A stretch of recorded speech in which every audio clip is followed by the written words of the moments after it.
tsari da sauki da tausayi, amma mu nisanci zunubi da gangan don muna fatan za a yafe mana. Wallahu ta'ala ala. Za mu tashi a darasi na 10 insha Allah a watan Ramadan hijira shekara ta 1443 insha Allah. Aran ma ina za mu tashi. To bismillah. أعوذ بالله من الشيطان الرجيم من همزه ونفخه ونفثه ويعلمه الكتاب والحكمة والتوراة والإنجيل ورسولا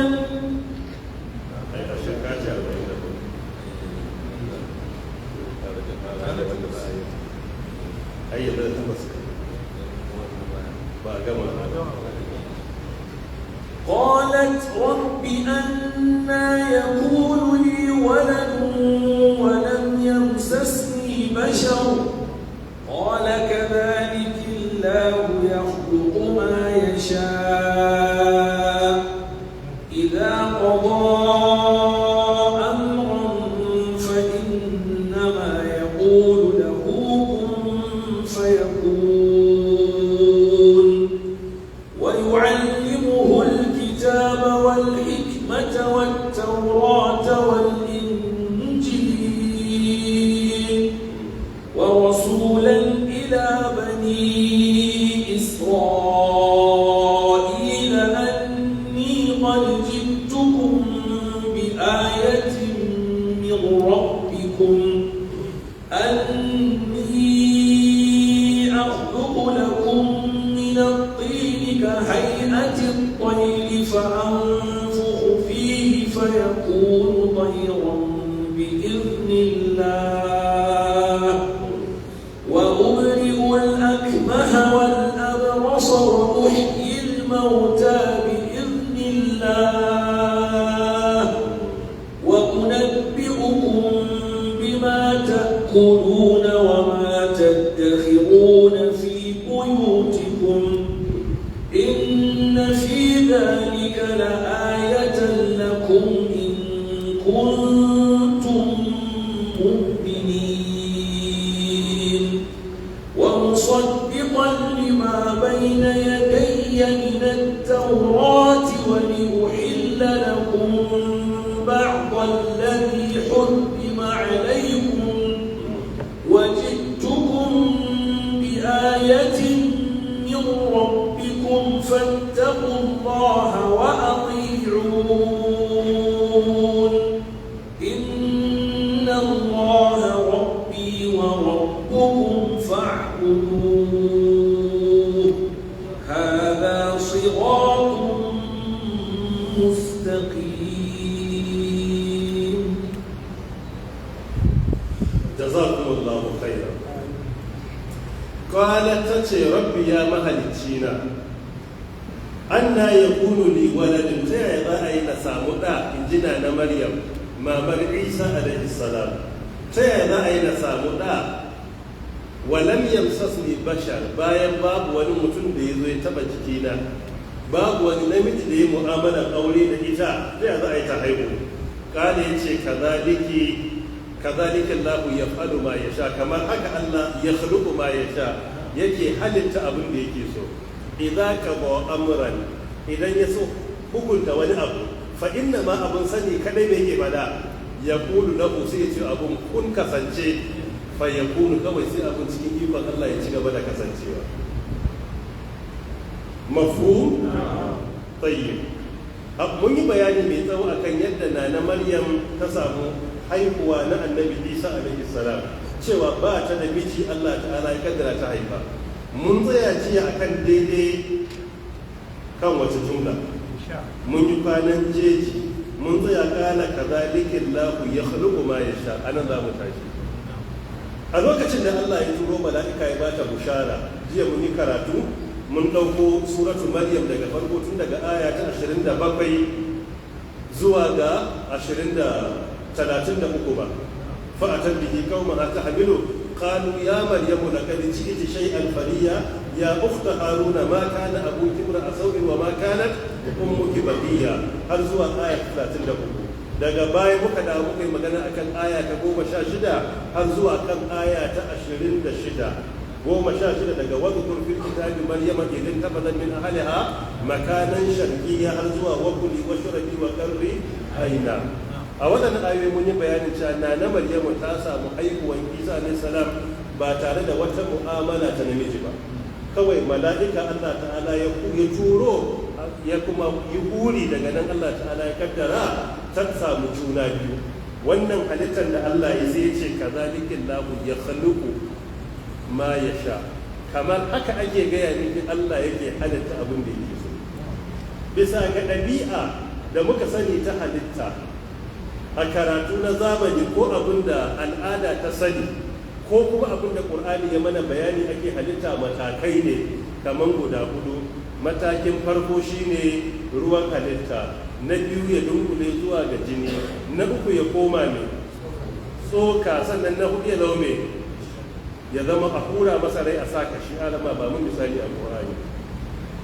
ولقد خلقنا الإنسان من سلالة من طين ثم جعلناه نطفة في قرار مكين ثم خلقنا النطفة علقة فخلقنا العلقة مضغة فخلقنا المضغة عظاما فكسونا العظام لحما ثم أنشأناه خلقا آخر فتبارك الله أحسن الخالقين. wannan cikin suratul mu'minun aya ta 12 da 13 da 14 Allah yace wa laqad khalaqnal insana min sulalatin min tin thumma ja'alnahu nutfatan fi qararin makin thumma khalaqna an-nutfata 'alaqatan fa khalaqna al-'alaqata mudghatan fa khalaqna al-mudghata idhaman fa kasawna al-idhama lahma thumma ansha'nahu khalqan akhar fa tabarakallahu ahsanul khaliqin. magana sai Qur'ani. Allah ya mana bayanin tun daga halittar babanmu Adam daga tabo sai zo kanmu cewa thumma ja'alnahu nutfatan fi qararin makin, sai aka sanya wannan kwayan halitta din a cikin wani wuri matabbata, shine halittar da ke jikin uwar da za ta haihu. Shi yasa masana harka na embryology da reproduction sukan ce idan za a ɗauki ƙwayar halittar namiji da mace akwai time da ake tsammanin za a iya samun juna biyu. Shine na farko ga miji da matar da ke mu'amala a aure kowace rana sukan ce every day ko kuma every other day. Wannan akwai higher probability na samun juna biyu tsakanin su cikin taimakon Allah. Na biyu daga cika ko kuma lokacin da mace take mai ovulation period ɗinta. Mafiya yawan mata yakan zo musu daga da suka ga al'ada su ta ƙarshe kwana 12 har zuwa kwana 14 yakan zama wannan period ne na ovulation nasu. Waɗanda kuma suke da shorter cycle kwana 5 ne zuwa 6 daga last al'adar da suka yi 5 zuwa 6 ya ta'allaka da yayi cycle ɗin mace yake. Wata takan zama 28 days ne cycle, wata yakan kai 35 days ne cycle nata, amma ovulation yakan faru wasu wajen 12 days after ranar da aka ga al'ada ta ƙarshe har zuwa kwana 14, wasu kuma zai tsaya 5 ko 6 shorter cycle. Usually bayan halittar jikin namiji idan ya shiga jikin iyali yakan yi kwana 5 bai mutu ba. Kwana 5 din nan da bai mutu ba idan ya ci karo da bayar halitta nata a wannan period na ovulation din akwai tsammanin ciki na samuwa, shine kuma ja'alnahu nutfatan fi qararin makin. Ita kuma tana ovary nata yana producing ovaries, wato eggs din ta kenan. Idan eggs din suka fito nata suka iya kaman awa 12 ba su lalace ba, wani lokaci har zuwa awa 24 ba su lalace ba. To idan suka zo fallopian tube sai suka haɗu, to anan fertilization yake faruwa. ina fata ana gane a nan yake faruwa to shine Qur'ani da yake thumma ja'alnahu nutfatan fi qararin makin daga nan idan Allah ya kaddara fertilization ya faru thumma ja'alna nutfata alaqatan fa khalaqna al-alaqata mudghatan fa khalaqna al-mudghata idhaman fa kasawna al-idhama lahama thumma ansha'nahu khalqan akhar fatabarakallahu ahsanul khaliqin shine fi qararin makin sai zuwa ga halittar kwayan halittar namiji yakan yi kwana 5 amma bai mutu ba matukar an samu sanadin fertilization da ke faruwa to da haka yana iya aukuwa bayan mu'amalan aure da wasu kwanaki ma kenan so usually kwana 5 yake so shi sa Allah ta'ala ce kazalika Allah yakhluqu ma yasha kaga anan shine halittar da Allah yake na mafiya yawan mutanen duniya in kaga dama ka ce kashi 99.9 cikin 100 ko sama da haka ta wannan aka yi amma sai Allah ya wasu halittu wannan kuma sai a zo gudan jini zuwa tsoka a sa kashi kamar yadda hadisin Ibn Mas'ud ya kawo kamar yadda hadisin Abdullah ibn Mas'ud ya kawo radiyallahu anhu ثم يكون علاقة مثل ذلك ثم يكون مضغة yana cikin 40 hadisi na hudu to kaga wannan shine abin da muka sani amma Allah ta'ala tun da shi Allah ne Allah din Allah ne so saboda haka ya san wani lokaci yabon Allah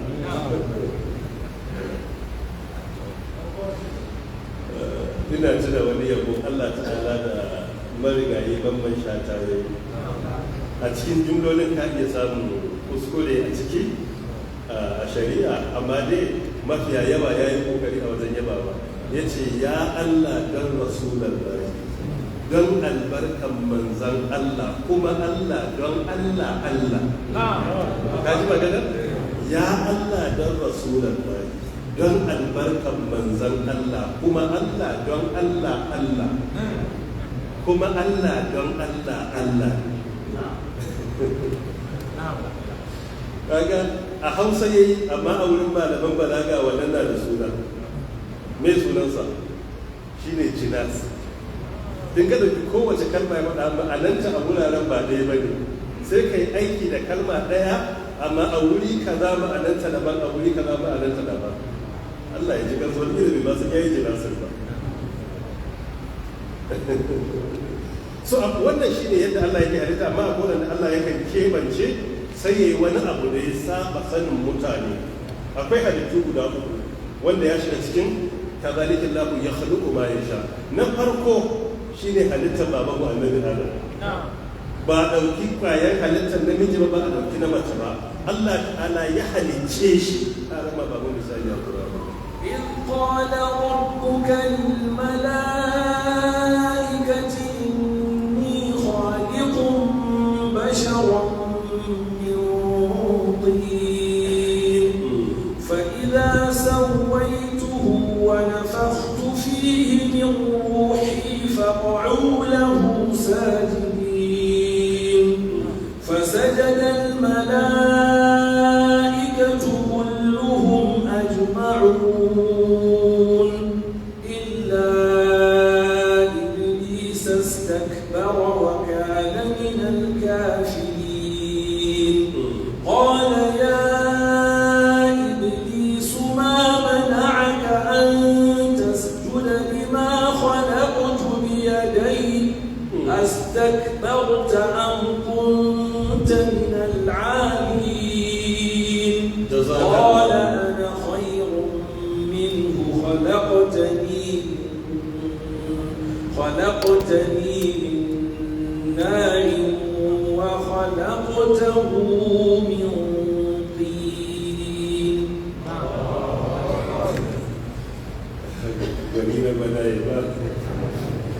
cikin suratul sad aya ta 71 da 72 da 73 da 74 da 75 na sosai da shi sai kare da 76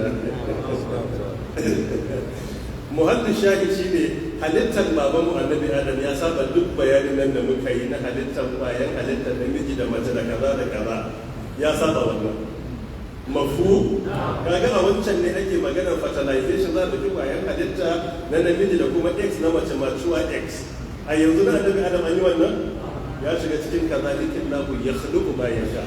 Duk abu da kuka sani Allah zai yi koma bayan wannan saboda shi Allah ne. إذ قال ربك للملائكة إني خالق بشرا من طين. Tina lokacin da Allah ya ce wa mala'iku zan halitta wani mutum daga tabo. Kaga babu ruwan halittar mace ba namiji daga tabo.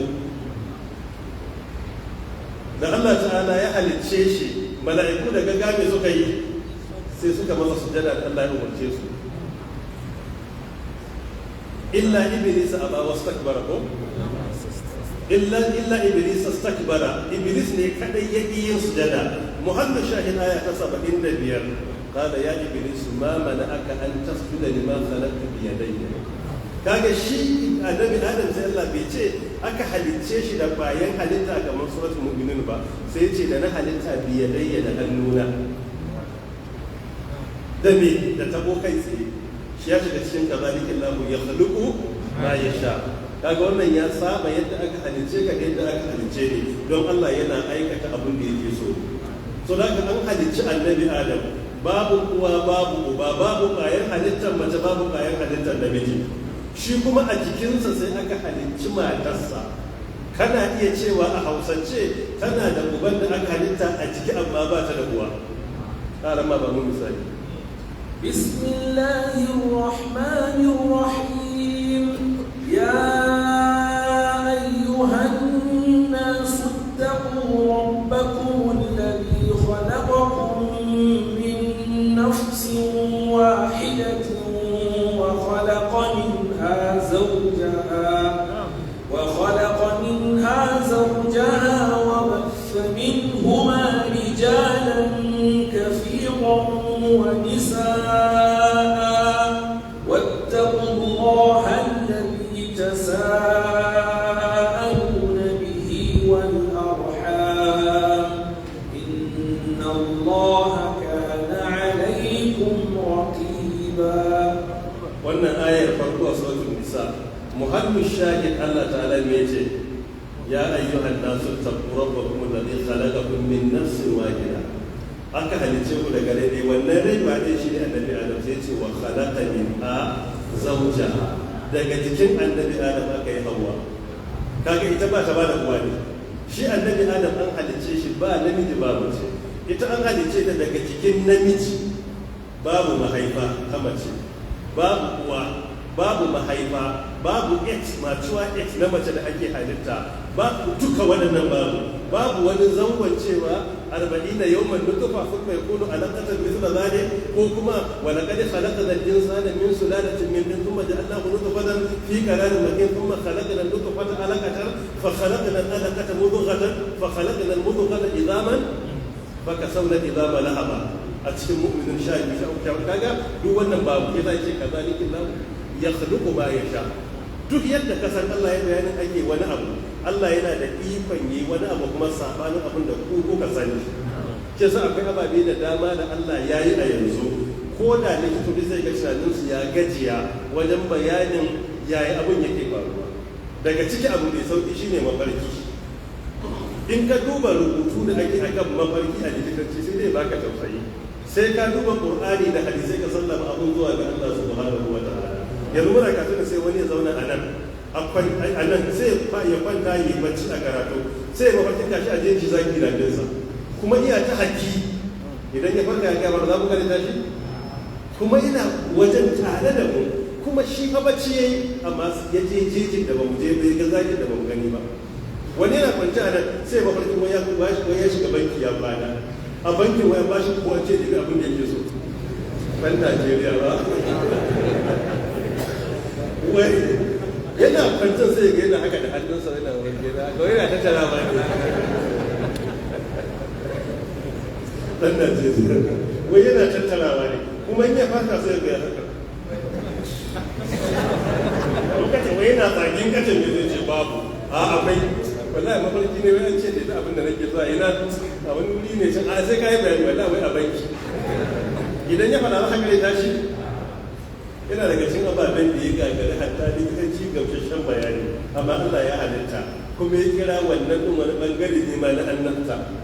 Idan ya zo me mafarki na gaskiya, kuma kana mafarkin abu cikin da magana lokaci sai ya faru yadda kai mafarkin. Abin da Allah yake masu baiwa da mafarki su faɗa ko sai ga ya faru haka. So akwai ababe da Allah ya halitta wanda bayanin su gagara ba daune ga dan adam. Wannan dai ne daga cikin misalai da dama. Haka idan muka duba annabi Isa kuma aka halicce shi da uwa babu mai babu ba. Wannan ƙwayar halitta na namiji da ke zuwa yi fertilization din ya tafi fallopian tube ya zauna yana jiran X zo a cikaron batta. Wannan din duka babu shi, kuma haka aka halicciwa annabi Isa gashi mun yi bayani. Ga mama babu ba shine kazalikin lahu ya khuluqu ma yasha, kazalikin lahu ya khuluqu ma yasha. Kamar haka al'amarin yake gare ki, Allah yana halitta abin da yake so. Shi sai ce fa tabarakallahu ahsanul khaliqina, aya ta 14 karshen ta al-mu'minun.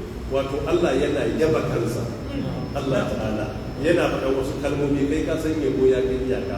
Fa tabarakallahu ahsanul khaliqin, ai kai ka san an yabo. Yace fa kadabna fa ni'mal kai ka san an yi magana a wurin. Ko ba ka jin hausa wasu kalmomin yan kaci za su taɓa girjin ka ce kai magana ta haɗu. To Allah ne.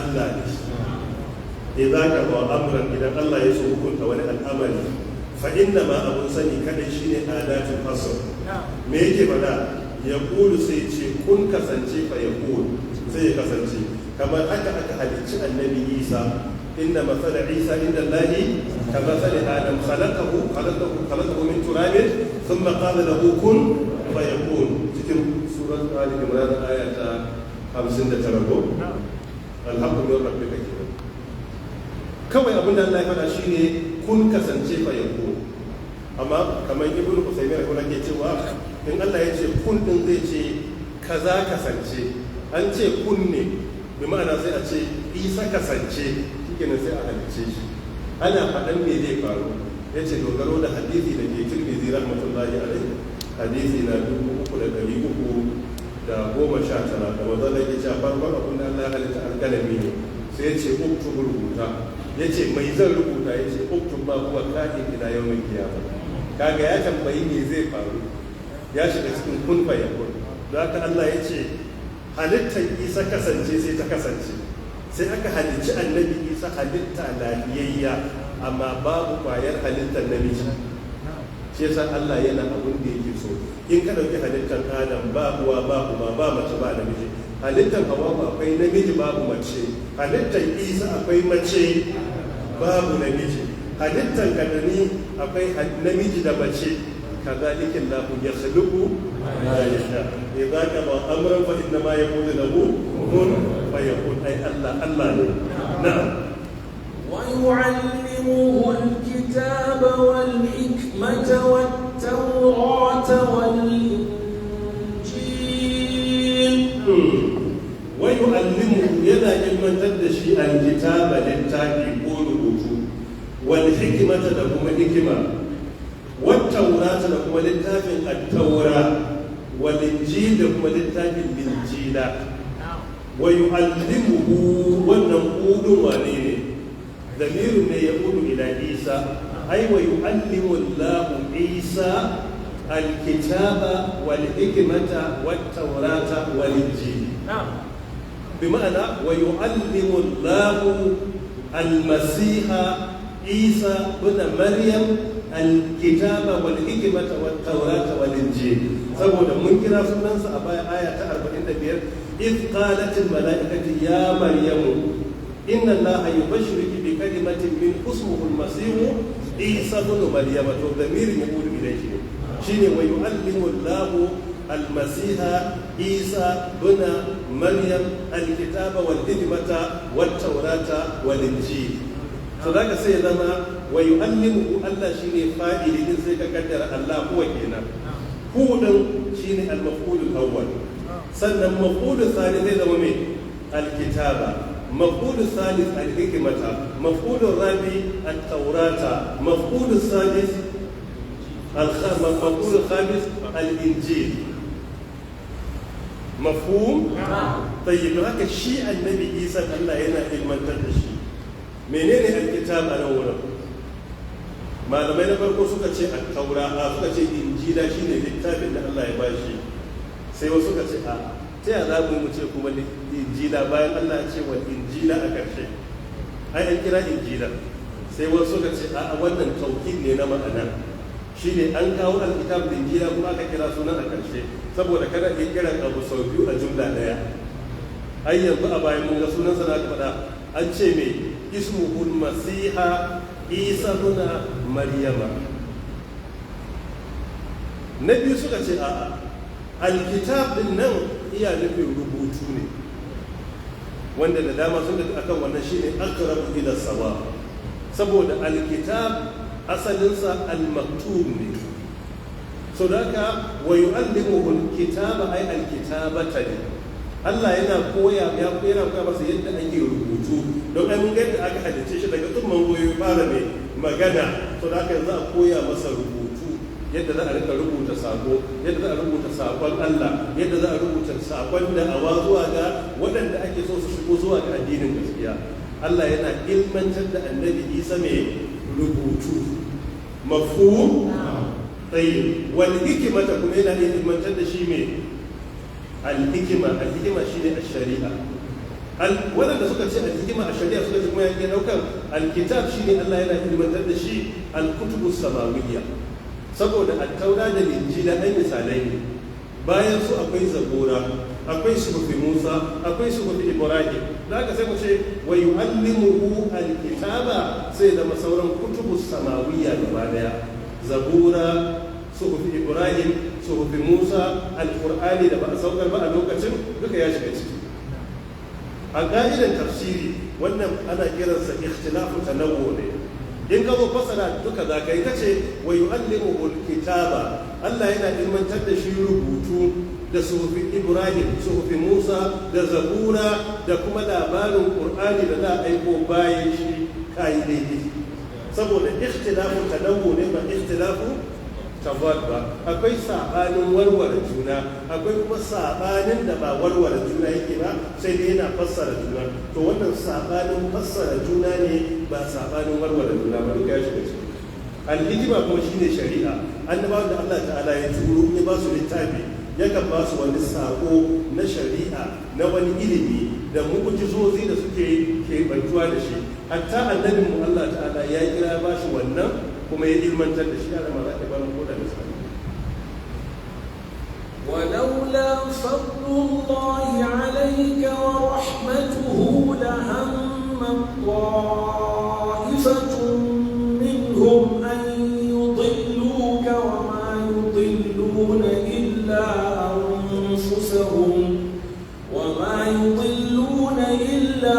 أنفسهم وما يضرونك من شيء وأنزل الله عليك الكتاب والحكمة وعلمك ما لم تكن تعلم وكان فضل الله عليك عظيما. wannan zai zama suratul nisa aya ta 114 ba muhallu shan shine karshen aya wa anzalallahu alaykal kitaba wal hikmata wa 'allamaka ma lam takun ta'lam wa kana fadlullahi alayka 'azima wannan ana ga annabi sai la khaira fi kathirin min najwahum illa man amara bi sadaqatin aw ma'rufin aw islahin bainan nas aya ta 112 mun ga wuce kenan muhallu shahid Allah ta'ala na'am aya ta 114 ta gaba aya ta 113 da 114 da ta farko 113 wannan da nawa sai da kuma ta 113 shine wa anzalallahu alaykal kitaba wal hikmata ta 114 shine la khayra fi kathirin min najwahum illa man amara bi sadaqatin aw ma'rufin aw islahin bainan nas inna kuntu jaraba ina kowa da kansa muhallu shahid a nan wurin shine wa anzalallahu alaykal kitaba sai Allah ya ilmantar da kai ne alkitab sai ya ce wal hikma da kuma ga annabi mu sai ya ce wa allamaka ma lam takun ta'lam sai kuma ya ilmantar da kai abinda baka sani ba abinda nake so tabbatar mana nan shine yadda Allah ya ce ya ilmantar da annabi Isa al-kitabu wal hikma, haka kuma ya ce ya ba annabi Muhammad al-kitabu wal hikma. Kuma a cikin al-kitab din nan bayan ilimin Qur'ani akwai labarin abin da ya zo cikin al-Taura, akwai labarin da ya zo cikin Injila. A nan sai kaga mun karanta sakonni da dama da aka yi ko annabi Musa da shi da annabi Isa. Kuma sai ce wa allamaka ma lam takun ta'lam. Sai Allah ya ilmantar da kai abin da baka sani ba. Wa kana fadlullahi alayka azima, faradan Allah gare ka mai girma ne. Sunna ce ta Allah, dukkan annabin da Allah ya turo yakan ba shi ilimi da zai fi karfin sauran al'ummar da yake rayuwa da su. Me dalili don wannan ilimi shi ne mu'jizar da ya zo da ita. Shi yasa a duk duniya babu shiriya wallahi alim kamar bin wahayi. Shi ne sakon da Allah ya turo daga sama. Duk duniya a yanzu babu wani abin da ya kai Qur'ani da sunnar ma'aiki sallallahu alaihi wasallam, sunnar manzon Allah sallallahu alaihi wasallam wajen shirya da al'umma. Duk wani abu da za a yi dabara ne, amma in dai hakikanin shirya ne wallahi Qur'ani da sunna ba abin da ya kai shi. Kuma babu abin da ke gyara duniya kamar addinin Allah, musamman Qur'ani. Idan ka duba yadda ya samu mutanen Makka da kiyayya da gaba da mutanen Madina, yadda ake kiyayya da gaba ake yaki. An taɓa yin yaki fa akan dan wannan kabilar ya karya bulugalin miya na dan wannan kabilar, aka yi yakin da aka haifi ɗaye a cikin yakin ya girma, shi ma ya haihu ya bar cikansa cikan ya gaji yaki. Ba abin da ake sai yaki da ta'addanci. Amma manzo Allah ya zo cikin takaitaccen lokaci ya hada zukatan sahabbai, aka samu zaman lafiyar da a duniya ba a taɓa samun irin sa ba. Kisa duk wanda ke tsanin wai a yanzu Qur'ani kamar kuna da yan boko da wannan mentality, shi yana ga har yanzu wai Qur'ani kamar ya zama tsohon yayi ne, is outdated. Babu dakikanci da kai wannan. In aka ce maka ka nemo dakiki guda dubu, in ka samu musulmin da ke da wai Qur'ani bai dace da wannan zamanin ba, in ka kawo shi dai a matsayin dubu za a karba. Babu dakikanci da ya wuce wannan. Akwai zamanin da Allah bai san yana zuwa ba. Duk matsalar da suna nemo yanzu a duniya an yi ninkin ba ninkin da a baya, kuma sahabbai sun yi aiki da Qur'ani ya gyara duniya. Qur'ani ya kawo zaman lafiyar da duk duniya ba ta ba irinsa ba. Kuma har a yanzu a gwada aiki da Qur'ani za a gaba bai a cikin sa. Ba abin da ya dama kuma Allah bai maganin sa ba. Shi sa Allah ya ba wa manzanninsa sako da za su karbi sauran gaba garin mutane su zo da sakon, kuma in an bi su an tsira. Shi sa in kana neman dakikanci shi ne tunanin wai Qur'ani yanzu yana da wai bai dace da zamani ba, wai zamani ya ci gaba. Duk waye wanda suka sa kana musulmi ka wuce Qur'ani, to wannan wayewar sunan ta halaka. In baka gane halaka ba to shine ka shiga uku. Duk waye wanda ka sa wai ka wuce Qur'ani, wallahi tallahi billahi ka shiga uku. Babu gobado a gaba. Wayewa shine bin Allah, wayewa shine bin manzon Allah, wayewa shine mu dauka dokar da Allah ya mana ta kowace a duniya da wurin shine wayewa. Amma kana ga yanzu ka ji karfi saboda kayi da asiri, kayi karatun zamani, kana da kaza da kaza, wani kila karatun zamani ba ka fahimce shi ba na kirki kai ba, kuma kai kana ga kawaye shi. Da haka shi ta Allah ya ilmantar da annabawa sako, kuma ya kira wannan ilimin falala ne. Qur'ani da Allah bai babu wallahi falala ne. Yanzu da ba dan Qur'ani da fada shirya ba, da fa zuwa nan muke ba. Yanzu da araba wannan duniya ne ko dan dambe ne ko da yanzu ba da shiriyar musulunci da muka gane ba. Yanzu da wani na gidan garaya, wani da yana can mami market, amma yanzu dubai da muka haɗu a nan, kuma yadda za a gane wai Qur'ani yana promoting zaman lafiya. Har a yanzu duk duniya babu taron da ake yi na adadin jama'a da yawa a yi lafiya a tashi lafiya kamar taron wa'azi. Yanzu Allah ka bai san adadin dubban mutane a nan. Ka shigo haramar masallaci ka ga motoci kamar mutane, ka je bakin hanya ka gani. Za mu zo mu yi karatu ba wanda ya zabi kowa ya fita shi kadai ya sa takalmin sai fita ba ruwansa da kowa ya shiga mota ya tafi. Ka gaya min wata harkar duniya na tare ɗan adam kamar wannan a zauna lafiya. In aka je biyu kwallo ya ke yi, da kula da ake yi, a kuma ta da ƙura. Duba yaran mu marasa hankali da aka yi wanda ba nan Abuja aka ci Najeriya kuma suka zo suka rusa kayan. Ba na goyon bayan su, wannan rashin hankali ne, rashin tarbiyya, saboda ai dukiyar ta ƙasa ce ba ta wani mutum ne ba ne. In ka rusan sai a ɗauki kuma kuɗin bai tibalin aje a gyara, kai asara. Abin da ke son nunawa da yake taro ne da kwallo ya aka tashi. Yanzu mun taɓa zuwa wa'azi nan ba a yi karatu ba, malam bai zo ba, ko wani abu ya faru wani ya fasa wuƙi sai da bi. Wannan ya nuna maka wai zaman lafiyan ana son sa ba abin da ya kai Allah da Qur'anin Allah promote.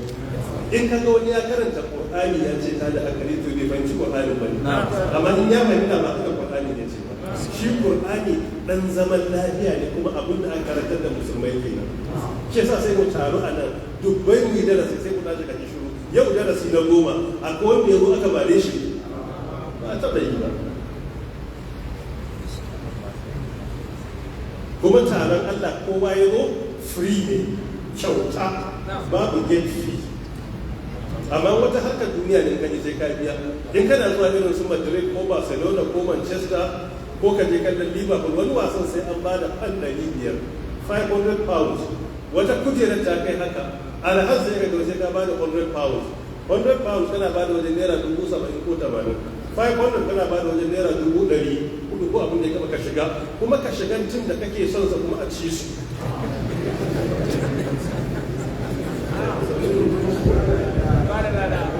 Amma ka taba zuwa taron wa'azi aka ce nan wurin ka biya, sannan ka taba ji kuma ka zo baka karu ba.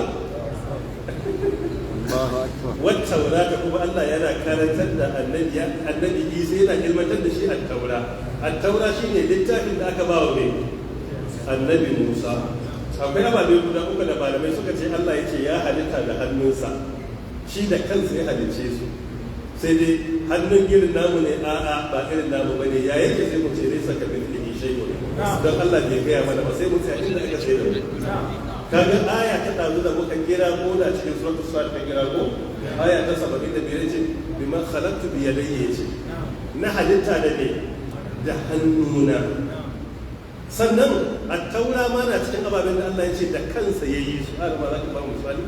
Wa katabna lahu fil alwahi min kulli shay'in maw'izatan wa tafsilan li kulli shay'in وتفصيلا لكل شيء فخذها بقوة وأمر قومك يأخذوا بأحسنها سأريكم دار الفاسقين. جزاكم الله خيرا. وانا سورة دي أعراب بندك ما للكسا آية نوى banda su to na dawa kanka aya ta 145 haka ne ya gane da ne aya ta 145 bayan ke ce kalame ya Musa inni istafaituka ala an-nasi bi risalati wa bi kalami fa khudh ma ataituka wa kun mina shakirin. Ita ce 140. Kaga maganar Musa ne, ya Musa inni istafaituka ala an-nasi bi risalati wa bi kalami. 145 sai ce wa katabna min law fil alwahi min kulli shay'in maw'idatan wa tafsilan kuma li kulli shay'in. Kaga min kulli shay'in kuma li kulli shay'in. Kuma yace wa katabna, da wannan malamai suka ce Allah ta'ala da kansa ya rubuta at-taura. Shine littafin da aka ba wa Musa alaihi salam, wal injil da kuma littafin da aka ba wa annabi Isa alaihi salam shine littafin injila. Allah ya ce ya bashi alama, za ka iya ba wa misali. Thumma qaffayna ala atharihim bi rusulina wa qaffayna bi Isa ibn Maryam وآتيناه الإنجيل وجعلنا في قلوب الذين اتبعوه رأفة ورحمة ورهبانية jazakallahu khaira.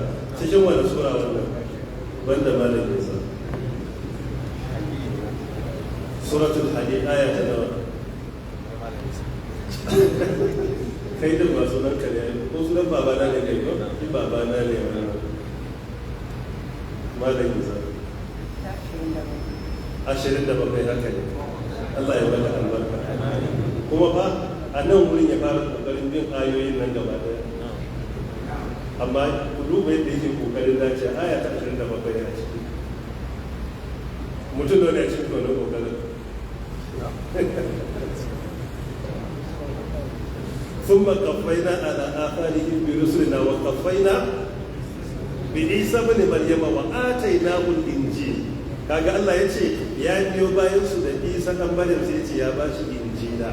Kaga anan muke fahimtar asalin littafin da Allah ta'ala ba annabi Isa shine me shine Injila. Wannan kuma yake ƙara bayyana mana in Allah ya turo annaba baya kebance su da iya littafin kadai da ya ba su. Annabi Isa nan kaga an karantar da shi rubutu, an karantar da shi kutubu samawiyya, an karantar da shi wani sakon at-taura kuma ga Injila ta gaba shi. Mu annabi mu a ciki wurare da dama Allah zai ishara ga hukuncin Injila ko kuma na me na at-taura ya tabbatar mana wa in qala Isa ibn Maryam ya bani Isra'ila inni rasulullahi ilaykum musaddiqan lima bayna yadayhi wa mubashiran bi rasulin ya'ti min ba'di ismihi Ahmad falamma ja'ahum bil bayyinati qalu hadha sihrun mubin. Wannan cikin suratul safi kenan ko aya ta nawa? Aya ta 5. Wannan gidan kowa akwai gidan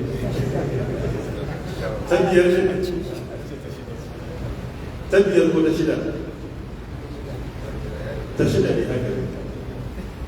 Muhallu shahid a nan wurin kaga a cikin Qur'ani an babu labarin ne, at-taura an babu labarin, Injila an babu labarin, Zabura. Allah ya kan ilmantar da annabawa mai dalili saboda sabon annabawan guda ɗaya ne, ba a bukatar wani annabi ya zo ya warware sabon wani annabi. Subhanakallahumma wa bihamdika ashhadu an la ilaha illa anta